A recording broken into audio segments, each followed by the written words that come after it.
함께 나눌 말씀은 이제 바울이 3차에 걸쳐서 복음을 전하는 전도 여행을 했는데 이제 2차 전도 여행이 거의 마무리가 되는 그런 단계가 바로 오늘 말씀입니다.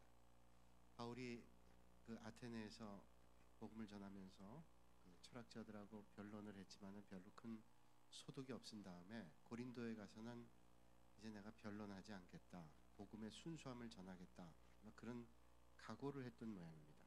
그래서 그런 마음을 가지고 고린도에서 복음을 전하면서 어려움도 있었지만 또 하나님 주시는 은혜도 많이 만나서 아주 상당히 오랜 세월을 고린도에서 복음을 전했어요. 대략 한 1년 반 정도 그렇게 복음을 전했죠. 그리고 이제 고린도를 이제 떠나야 될 바로 그 직전에 있었던 일이 오늘 본문 말씀의 내용입니다. 그래서 특별히 12절부터 오늘 말씀 보려고 그러는데 12절부터 23절까지의 말씀에는 그 12절의 사건이 바로 이제 고린도를 막 떠나려는 그 순간에 있었던 그런 사건이다. 지난 시간 떠올려 보면 바울을 돕는 동역자들이 브리스길라 아굴라라든지 유스도나 그리스보라든지 신라라든지 이런 사람들이 있었어요. 그래서 복음을 전하고 고린도에서 귀한 열매들을 맺게 됐죠. 그리고 이제 고린도를 떠나려는 그 순간에 그 유대 율법주의자들이 바울을 어떻게 하면 넘어뜨릴까를 궁리하면서 마게도냐부터 베레아까지 그리고 아테네 그리고 고린도까지 와서 계속 그 일들을 도모했습니다. 근데 이제 고린도를 떠나려고 하는 그 직전에 이제 이번 기회를 놓치면 안 되겠다, 아마 그런 생각을 했던 모양이에요. 그래서 이게 가장 적기다, 이때 바울을 넘어뜨려야 되겠다 아마 생각했던 모양입니다. 왠고하니 오늘 12절 말씀 보면 갈리오라고 하는 사람이 나옵니다. 갈리오. 이 갈리오라고 하는 사람은 이 아가야라는 지역에서 총독의 일을 보던 그런 사람이죠. 이 사람이 새로 부임을 했습니다. 새로 부임을 하게 되니까 이 새로 부임한 사람을 좀 어떻게 자기들이 잘 어떻게 좀 해가지고 이 바울을 공권력으로 좀 어떻게 해보겠다는 생각을 가졌어요. 그러면 아주 합법적으로 바울을 제거할 수 있잖아요. 또 많은 사람들을 선동해서 일을 하게 되면 사실 정치 지도자들이 그 많은 사람들의 선동하는 거에 대해서 사실은 거부하기가 쉽지 않단 말이죠. 로마의 총독이라고 하는 게 로마의 황제의 눈치를 늘 봐야 되는데 밀란이라도 일어나게 되면 자기 진급에 상당한 어려움이 있어요. 본디오 빌라도 같은 경우도 사실은 예수님을 십자가에 못 박게 될 때 예수님의 죄를 자기는 찾지 못했다 그랬습니다. 그러나 밀란이 일어나게 되면 자기의 위치가 흔들리게 될 걸 생각해서 예수님을 십자가에 못 박게 됐죠. 잘못된 판단한 거죠. 자, 이 아가야의 갈리오라고 하는 총독이 이제 새로 부임을 하게 됐는데 이 바울을 그 갈리오에게 고발을 해서 이제 바울을 넘어뜨려야 되겠다는 그런 계략을 세웠던 것 같습니다. 근데 이게 마음대로 못하는 거예요. 그래서 로마하고 그 그리스 고린도하고는 아주 가깝기 때문에 이런 일들을 하려면 상당히 상부의 눈치가 보이고 갈리오 자체도 눈치가 보이는 거예요. 그래서 고소를 했단 말이죠. 오늘 그 18장 12절의 말씀을 현대어역 성경에는 이렇게 말씀을 하고 있어요. 갈리오가 아가야 지방 총독이 되자 유대인들이 작당을 하여 바울을 붙잡아 총독에게 끌고 가서 그래서 이런저런 이유를 가지고 고발했다, 고소했다, 이렇게 성경은 말씀하고 있어요. 그러니까 유대인들이 작당을 해가지고 바울을 한번 이번에 잡아보겠다, 그래서 우리가 의도하는 대로 뭔가를 이뤄보겠다, 이런 생각을 했단 말이죠. 그런데 이 갈리오라고 하는 사람이 그렇게 호락호락한 사람이 아닙니다. 갈리오도 정권의 눈치를 보고 또 자기가 더 진급하는 거에 관심을 가지고 있는 공직자이기도 하지만 이 사람이 그렇게 사리분별이 그렇게 흐릿한 사람이 아니었던 것 같아요. 말씀 볼 때 이 갈리오에 대한 말씀은 많이 나오지 않지만 갈리오는 그렇게 호락호락한 사람이 아닙니다. 판단력이 있는 사람이에요. 그래서 유대인들의 의도를 누구보다도 잘 알고 있었고 그 유대인들을 다스리는 일들을 하는 사람이기 때문에 유대인들의 의도를 잘 알고 있습니다. 특별히 유대 율법주의자들과 이게 종교적인 어떤 문제가 있다는 것을 이 갈리오는 알고 있었단 말이죠. 저들의 의도를 알았기 때문에 갈리오가 이건 재판거리가 안 된다, 그래서 저들을 재판장에서 법정에서 내쫓습니다. 이건 내가 여기 관여해야 될 그런 거리가 아니다. 내쫓죠. 그래서 말하자면 오늘로 얘기한다면 그 고발에 대해서 기각하는 겁니다. 기각. 건수가 안 된다. 기각해 버렸어요. 그리고 이제 바울은 그런 일을 겪고 난 다음에 고린도에 조금 있다가 고린도의 동역자였던 브리스길라와 아굴라를 데리고 수리아라고 하는 곳으로, 이제 수리아는 수리아 안디옥이 있는 곳이죠. 그래서 바울을 파송했던 교회가 있었던 곳이 수리아 안디옥, 그 가장 전초기지, 선교의 전초기지였던 수리아 안디옥으로 가고, 그를 파송했던 그 모교회는 예루살렘 교회가 되겠죠. 수천 킬로가 되는 겁니다. 거기를 가는데 가는 길에 자기가 2차 선교 여행을 했을 때 이제 교회를 개척한 곳들을 좀 둘러보고 싶었단 말이죠. 그래서 그 수리아로 가는 길에 예배소에 들릅니다. 그래서 예배소 교회를 한번 둘러보고 그 예배소에서 떠나면서 이 예배소 교회를 좀 잘 돌봐주기 위해서 브리스길라를 거기에 놓고 그 다음에 조금 동쪽으로 더 가서 가이사랴 지역을 가게 되죠. 가이사랴는 이스라엘에 있는 곳이죠. 가이사랴 두 군데가 있는데 그 가이사랴로 가서 가이사랴에서 예루살렘으로 가서 이제 2차 선교 여행에 대한 보고를 하고 안부를 묻고, 그리고 자기가 선교를 처음 했던 선교의 전초기지였던 수리아 안디옥으로 가게 됩니다. 우리가 이렇게 얘기를 하면 이게 도대체 어디로 갔단 말이냐, 성경 우리가 평면으로 보면 이해가 안 되는데 어떻게 하면 여러분들이 이해할까. 그래서 한번 여러분 앞에 스크린이 있는데 스크린 보면 제 넥타이 있는 부분이 이집트라고 생각하시면 돼요. 아래쪽을. 그래서 이집트인데 오른쪽에 보면 이파리 있는 쪽, 이쪽이 참 이집트예요. 저 이스라엘입니다. 이쪽이. 그리고 이쪽이 이쪽이 에집트고. 그래서 이쪽이 이스라엘. 그리고 조금 올라가면 레바논, 더 올라가면 시리아, 그리고 이쪽으로 이렇게 가면은 여기가 어디예요? 터키.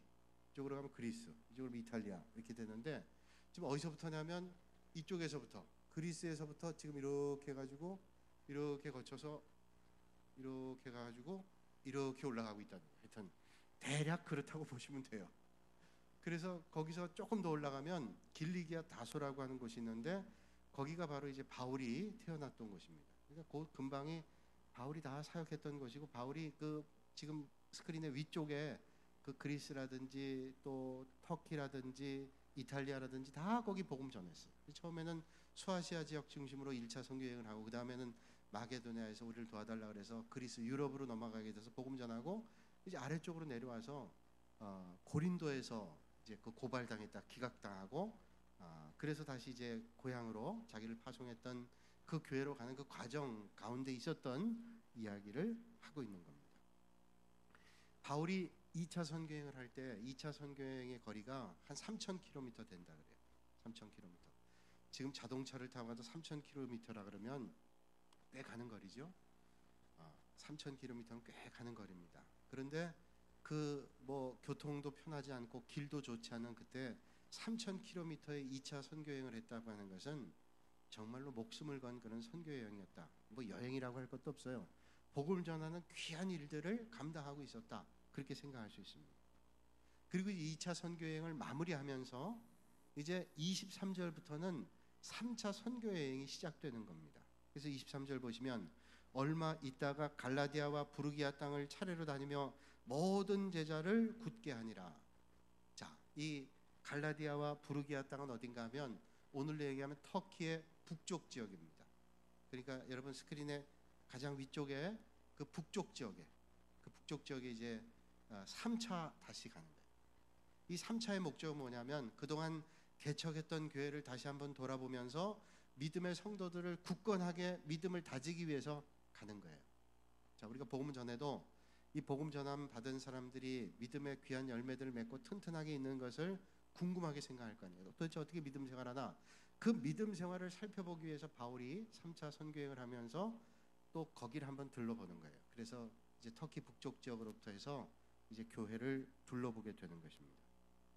자, 오늘 그럼 다시 한번 이게 전반적인 내용이라면 이제 세부적으로 한번 살펴봤으면 좋겠어요. 오늘 12절에서 17절까지의 말씀이 이제 첫 번째 주제가 되는데요. 갈리오에 의해서 기각되는 그 내용을 한번 우리가 한 절씩 12절에서 17절까지 한 번씩 교독해 볼까요? 내용을 잘 생각하시면서 갈리오가 아가야 총독되었을 때 유대인이 일제히 일어나 바울을 대적하여 법정으로 데리고 가서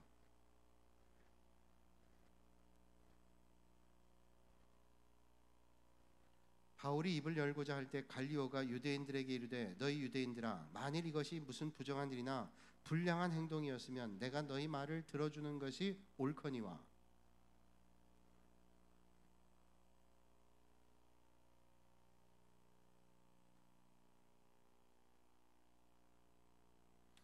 그들을 법정에서 쫓아내니 모든 사람이 회당장 소스데네를 잡아 법정 앞에서 때리되 갈리오가 이 일을 상관하지 아니하니라. 아멘. 자, 이게 이제 사건의 정황이에요. 이제 고린도를 떠나려고 할 때 유대인들이 요 기회를 놓치면 유대 율법주의자들이 바울을 잡을 수 없는 겁니다. 이 순간 딱 바울을 잡아야 되겠다고 생각을 했어요. 뭔가를 뒤집어 씌워야 되는 거 아니에요? 죄목을 걸고 갈리오에게 데려가서 이 사람을 바울을 이젠 다시는 복음을 전하지 못하게 완전히 제거해 버릴 그런 생각을 한 겁니다. 자, 그런데 갈리오가 이 일을 기각을 했어요. 저들은 나름대로 계산했어요. 이제 새로 정치 지도자로 왔으니까 우리 눈치를 볼 거다라고 생각을 했는데 갈리오가 아주 담대하게 기각을 해버렸단 말이죠. 그럼 갈리오라고 하는 사람이 뭐냐? 로마의 총독이에요. 아가야 지역을 다스리던 분봉왕쯤 된단 말이죠. 근데 갈리오는 역사적으로 보면 스토아 철학자였던 그 스토아 철학의 대부라고 할 수 있는 네로 황제의 선생이었던 세네카라고 하는 철학자가 있습니다. 세네카. 이 세네카라고 하는 사람의 형이에요. 근데 이 세네카가 네로 황제의 선생이 될 정도로 철학적인 지식이나 학문적인 지식이 높은 사람이었단 말이죠. 그 세네카의 형이었던 사람이 갈리오라는 사람입니다. 갈리오도 학자이고 이 사람도 정치가고 공직자이기도 한데 그 세네카, 많은 사람들이 존경했던 철학자였던 세네카가 그런 말을 했어요. 자기 형에 대해서 말하기를 온 세상 많은 사람을 만나도 우리 형처럼 좋은 사람은 없다. 그렇게 얘기를 했어요.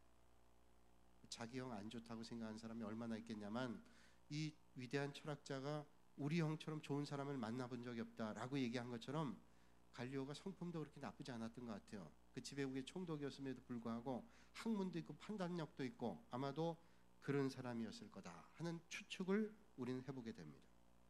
자, 이 사람이 아가야 지방의 그 고린도 지역의 총독으로 오게 됐다는 거예요. 그러면 거기를 다스리고 있는데 왜 그러면 사람들이 유대인들이 저 아가야 지역의 총독이었던 갈리오에게 고발을 했을까? 저들이 목적이 있는 거죠. 목적. 갈리오가 이제 새로운 부임지에 왔기 때문에 이 시간을 잘 활용해야 되겠다고 생각한 거예요. 자, 갈리오 성품도 보니까 사람이 모난 것 같지도 않고 말하면 잘 들어줄 것 같기도 하고 또 부임 초기에 정치 지도자들이 대체로 이게 민중들의 말을 좀 들어줘야 자기 기반이 좀 든든해지게 될 거고 그래서 군중들을 선동해서 모든 백성들이 원합니다. 이러면서 이 바울을 좀 제거해야 되겠다 생각을 했던 거죠. 정치적인 계산이 다분히 껴 있어요. 그래서 이 유대교라고 하는 게 사실은 당시 정부의 공인된 종교입니다. 여러분 잘 아시다시피 로마가 전 세계를 그 당시에 고대 근동지역 유럽 지역을 다스릴 때 무조건 다 강압적으로 한 게 아니에요. 군사력으로 강압했지만 사법이나 입법이나 또는 그 종교라든지 이런 자율권을 어느 정도 줬어요. 그래서 우리가 알고 있다시피 예수님을 십자가에 못 박을 때에도 죽게 하는 일만은 사형하는 일만은 도저히 자기들 자치적인 법으로는 할 수 없는 거예요. 그러니까 로마 정부의 그 허락을 받아야 되는 거예요. 안 그랬으면 유대인들이 얼마든지 예수님 십자가에 못 박았겠죠. 그러니까 본디오 빌라도를 설득을 하고 협박을 하고 위협을 하고 회유를 하고 이래가지고 예수님을 십자가에 못 박았지 않았어요? 그러니까 그 당시 유대교는 공인된 종교입니다. 누구라도 유대교를 믿을 수 있어요. 믿고 로마의 황제만 숭배하면 되는 겁니다. 자, 그런데 여기 보면 13절에 이 사람이 율법을 어겨 하나님을 경외하라고 사람들을 권한다. 자, 하나님을 경외하는 건 문제가 아니에요. 그런데 여기 고발 내용은 뭐냐면 하나님을 경외한다 그러면서 로마 황제는 숭배하지 않도록 그렇게 한다라는 뉘앙스가 여기 있다는 말이죠. 그러니까 표면적인 이유는 뭐냐? 이게 로마의 적대적이다라는 거예요. 로마의 적대적이니까 이 사람을 처벌해야 된다. 그걸 고발했다는 말이죠. 근데 사실은 바울이 선교하고 전도하면서 많은 사람들이 회심하고 예수님을 영접하고 복음의 역사를 경험하게 되니까 유대 율법주의자들이 시기심과 또 자기들의 열등감 때문에 그 바울이 싫은 겁니다. 미운 거예요. 그래서 사실은 그 본질은 뭐 바울이 뭐 죽일 죄를 진 게 아니라 그 본질을 희석하면서 뭘 하는가 하면 미운 겁니다. 열등감, 시기감이 있어서 어떻게 하면 바울을 제거할 건가, 그런 생각. 바울을 잡겠다, 목적은 그겁니다. 진실을 알겠다고 하는 것도 아니고 바울을 그저 잡으면 된다, 이 생각에 유대 율법주의자들이 큰 마음이 잡혀 있었어요. 고발한 것을 이 갈리오가 알았던 거예요. 갈리오가 왜 모르겠어요? 그 지역을 다스리고 있고 학문이 있고 이 사람 판단력이 뛰어난 사람이고 그리고 세네카 철학자의 형이고 그 세네카가 존경할 만한 형인데 왜 그런 판단력이 없겠어요? 알았던 겁니다. 그래서 이제 그 고소에 대해서 이게 어떤 이유라는 걸 대충 알았어요. 사람 조사하는 사람 보면 압니다.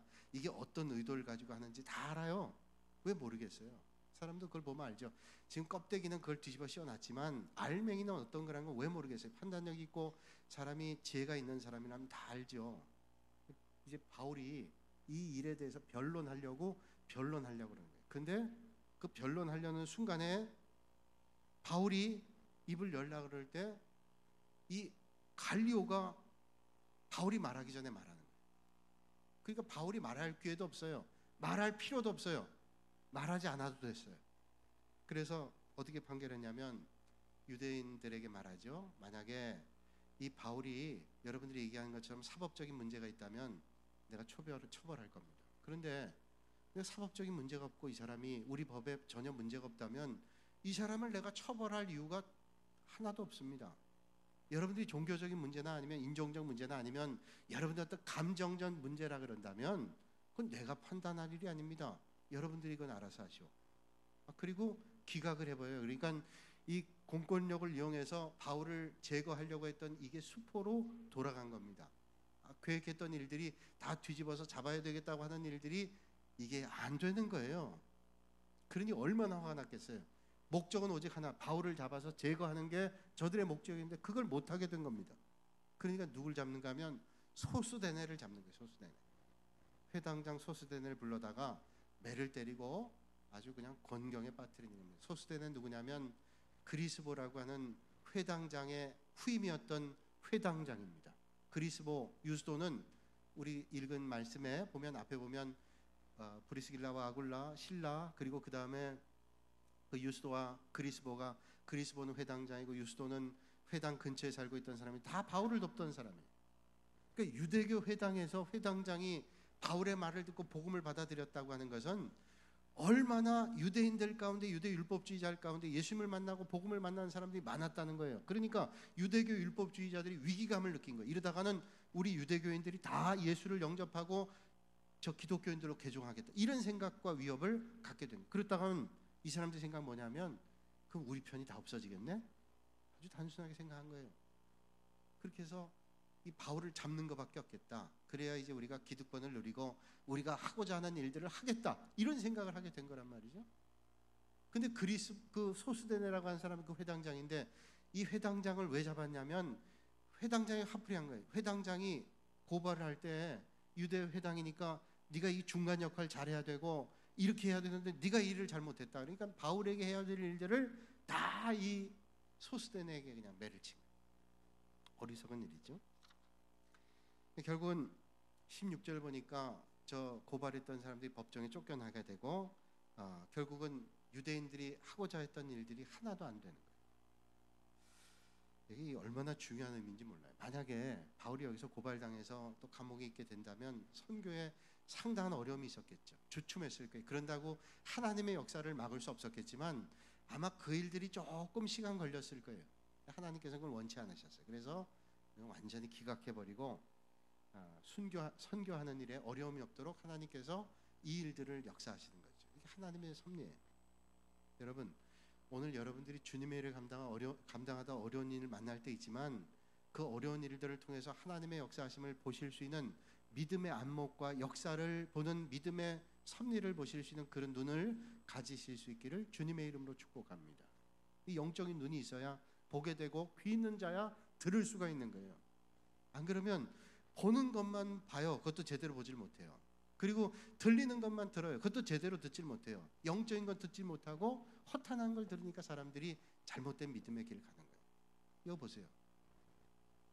어쩌면 오늘 이 말씀이 우리의 삶의 자리와 유사한 말씀을 주고 있는지, 이 바울을 잡겠다고 하는데 잡을 수가 없는 거예요. 왜? 하나님의 역사를 어떻게 막아요?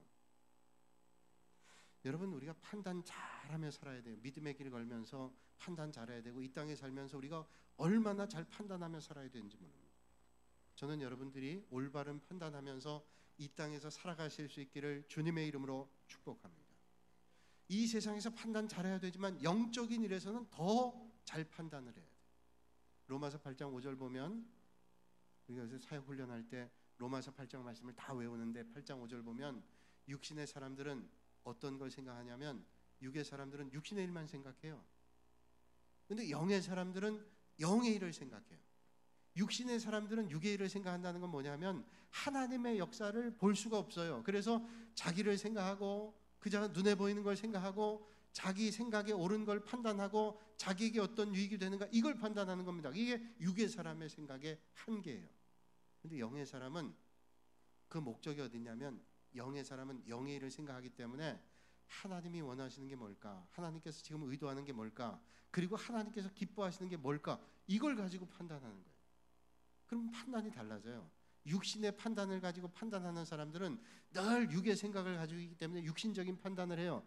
그래서 영적인 판단하지 못하는데, 영의 일을 생각하는 사람은 영의 일을 생각하기 때문에 항상 이 일을 통해서 하나님께서 원하시는 게 뭔지, 이 일을 통해서 하나님께서 역사하실 게 뭔지, 이 일을 통해서 하나님께서 기뻐하시는 일이 뭔지, 이걸 생각하면서 살아가게 된다는 거예요.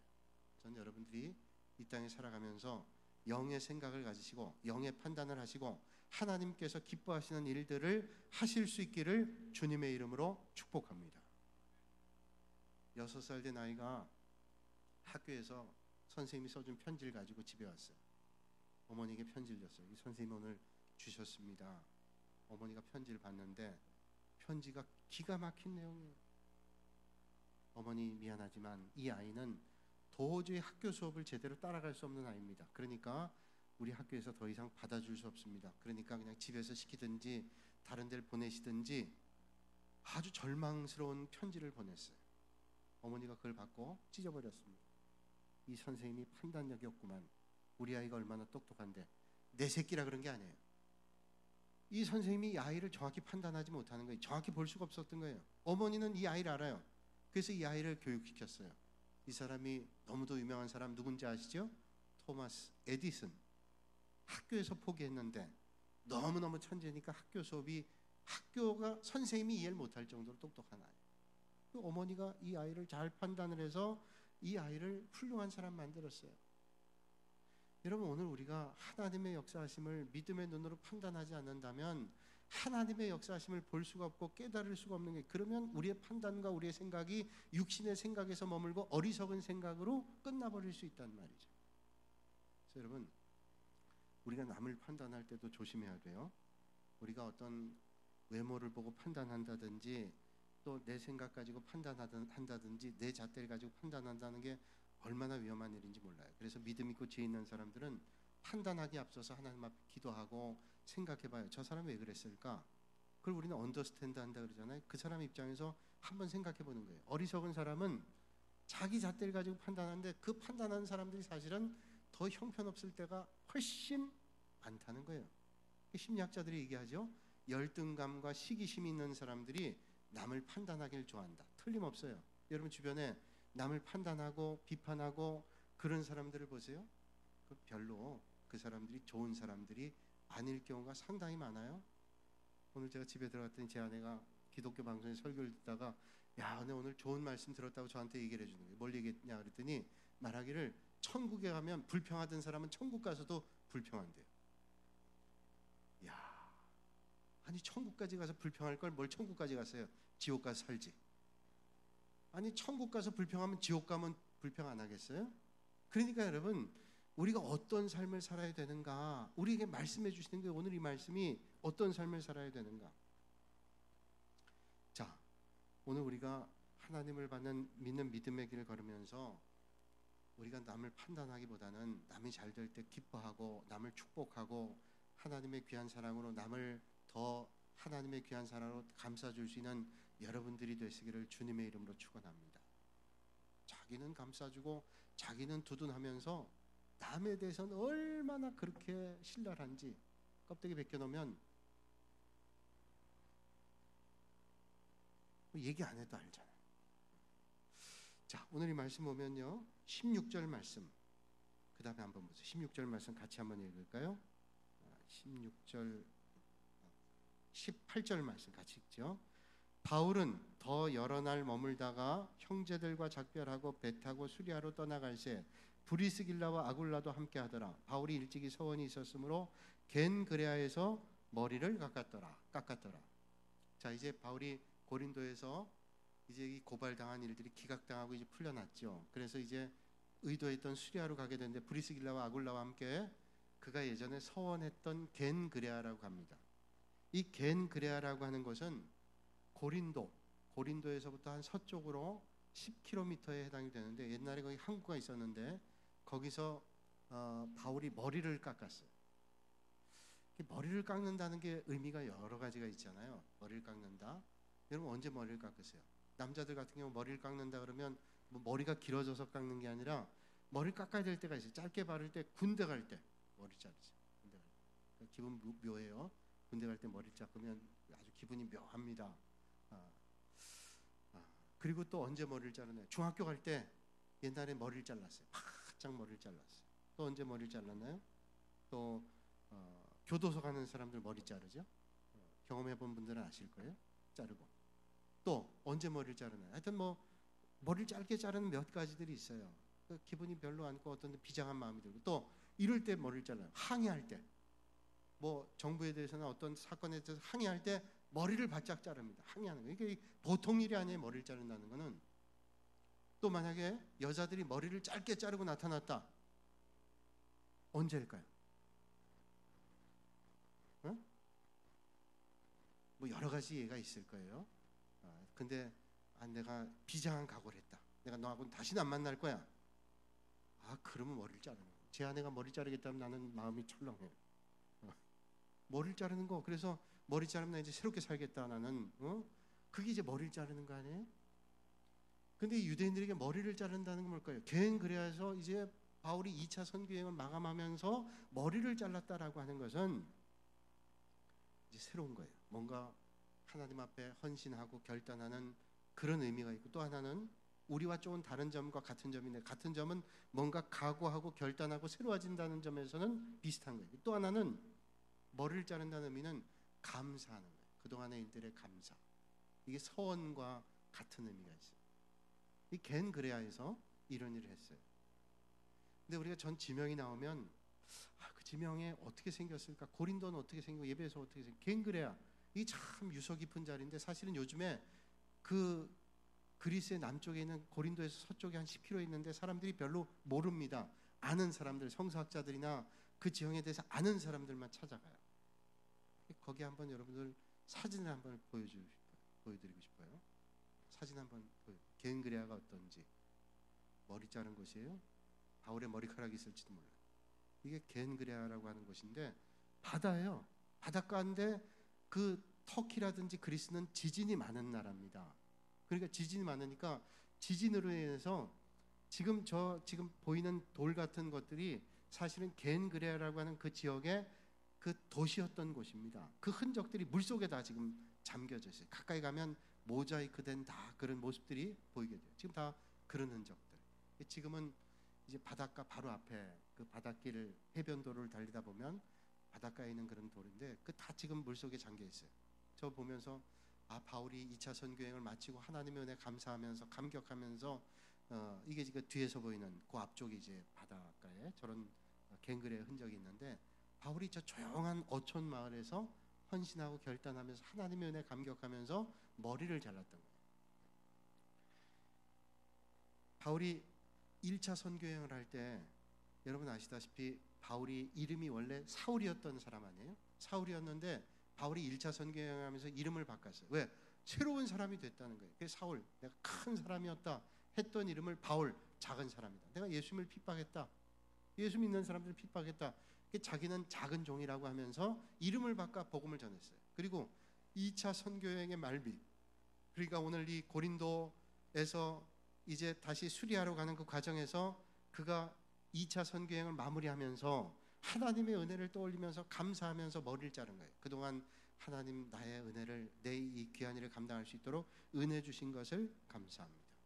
그리고 머리를 잘랐어요. 새로운 각오죠. 새로운 각오도 있고 감사도 있고 하나님이 돌봐주신 것에 대한 은혜를 고백하는 그런 일들. 여러분 성경에 보면 나시린들이 있습니다. 나시린은 몇 가지 해야 될 일이 있는데, 피해야 될 일들이 있는데, 포도주나 독주를 마시지 않고, 또 시체를 가까이 하지 않고, 삭도를 대지 않는다. 이 세 가지를 주의해요. 독주를 먹으면 안 됩니다. 또 시체를 가까이 하지 않아야 돼요. 그래서 만약에 나시린들이 시체를 가까이 하면 그 직을 감당할 수 없어요. 그래서 또 머리카락을 자르면 안 돼요. 그래서 삼손 같은 경우는 머리카락이 길었다 그러잖아요. 그러니까 그런 조항들이 있듯이 이 나시린 서원을 지키는 것처럼 이 서원을 지킨다고 하는 것은 삼손 같은 경우는 평생, 나시린 같은 경우는 평생 경을 지키지만 우리가 어떤 일에 서원을 할 때 날짜를 정해야 할 수가 있어요. 8일이라든지 30일이라든지 1년이라든지 1000일이라든지 이게 날짜를 정해서 서원을 해가지고 그 서원이 다 끝난 다음에는 그 머리카락을 잘라서 그때 이제 재물과 함께 태워버리는 그런 습관이 있었어요. 그런 전통이 있었단 말이죠. 바울이 머리를 잘랐다는 의미는 거기에도 또 연관되죠. 하나님께서 맡겨주신 일들을 2차 선교행을 잘 마친 것에 대한 감사, 그리고 그 사명에 감사한 일들에 대해서 그런 고백을 한 거예요. 오늘 우리가 하나님께서 맡겨주신 일을 감당할 때 마치 그 서원하는 사람의 자세로 감당한다면 우리가 얼마나 잘 감당할까요? 전 여러분들이 하나님께서 맡겨주신 일들을 감당할 때 그런 마음의 자세를 감당하셔서 하나님의 귀한 일들에 아름다운 열매를 맺으실 수 있기를 주님의 이름으로 축복합니다. 오늘은 시간이 됐으니까 여기까지만 말씀 전하고요. 다음 시간에 이제 서원과 그다음 그 가운데 여정을 이렇게 나누도록 그렇게 하겠습니다. 우리 함께 기도하겠습니다.